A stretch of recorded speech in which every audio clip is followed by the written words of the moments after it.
खोर्धा जिला टाउन थाना जयमंगल ग्रामर नारायण प्रधान और सरोज जेना बिलरू काम सारी घर को फेरुवा बेले हठात वज्रपात होता।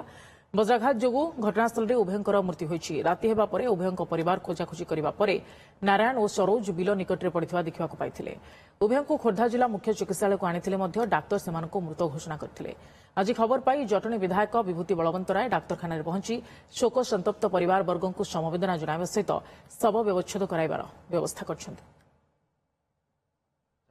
फेरिया समय ठीक घर पूर्व लाइटनिंग रे से लाइटनिंग है प्राय 6-7टा भितर लाइटनिंग है 2 जन जाक मृत्युवरण कर समस्ते ठीक आसु सरकार पाखे आम जनईचु उपजिलापाल को निजे टेलीफोन कथबार्ता सहित तहसिलदार सहित कथा कि भाव में रेडक्रॉस इमिडिएट शवदाह करने बर्तमान आज जो 10-10 हजार टंका अच्छी दवाई से प्रतिश्रुति देते लाइटनिंग सरकार जहाँ व्यवस्था अच्छी 4 लाख बोध 4 लाख लगा देवे।